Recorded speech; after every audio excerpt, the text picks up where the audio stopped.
એમાંથી એક મહિલા ધૂણતી આવે છે. બીજા ઘણા બધા મહિલાઓ પણ હતા. એ મહિલા ધૂણતી આવે છે અને ત્યાં ઉપસ્થિત રહેતા જે લોકો છે, ગાર્ડ છે, એ બધા એની ઉપર હુમલા ચાલુ કરે છે, એમને ધક્કે ચડાવે છે. બાબા બાગેશ્વરનું જે સ્ટાફ છે ને એમને પણ મારે છે, એમની સાથે હાથાપાઈ કરવાની કોશિશ કરે છે. બીજા જે લોકો હતા એમની સાથે પણ આવું વર્તન કરે છે.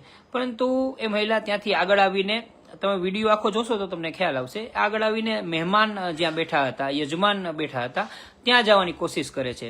પરંતુ ત્યાં જતી નથી અને આવે છે સીધી જ મીડિયા જ્યાં ઊભું હતું ત્યાં. મીડિયા પોતાના કેમેરાથી, મોબાઈલથી વિડીયો શૂટિંગ ઉતારતા હતા. હું પણ ત્યાં હતો, મારા મોબાઈલમાંથી વિડીયો શૂટિંગ ઉતારતો હતો. અલગ અલગ લોકો ધૂણતા હતા કે પછી ખરેખર શું કરતા હતા એ તો તમારે જ અનુમાન લગાવવાનું છે.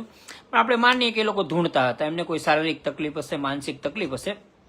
વિજ્ઞાન આ વાતને માનતું નથી અને જે લોકો માને છે પોતાની રીતે માને છે. એવામાં મહિલા આવે છે અને એને ત્યાં ઉપસ્થિત 2-3 ગાર્ડ ઉપર હુમલો કરી દે છે. એક સફેદ શર્ટ વાળા ભાઈ છે, બાગેશ્વર બાબાના જે આખું સ્ટેજ સંચાલન છે એની નીચે જ ઉભા હોય છે, એના ઉપર પણ હુમલો કરે છે. ત્યાર પછી એ સીધી મીડિયા ઉપર આવે છે. મીડિયાના લોકો પૈકી મારી સાથે રહેલા 2 થી 3 પત્રકારો છે, એમના ઉપર પણ હુમલો કરવાની કોશિશ કરે છે. એનો હુમલો થાય છે અને એમાં એક પત્રકાર, મારા સાથી મિત્ર છે, મારી સાથે બીજી ચેનલમાં કામ કરે છે, ઋષિ દવે, એના ઉપર પણ હુમલો કરવાની કોશિશ કરે છે. પરંતુ એને ધક્કો થોડોક લાગે છે ને એ ઋષિ ખસી જાય છે.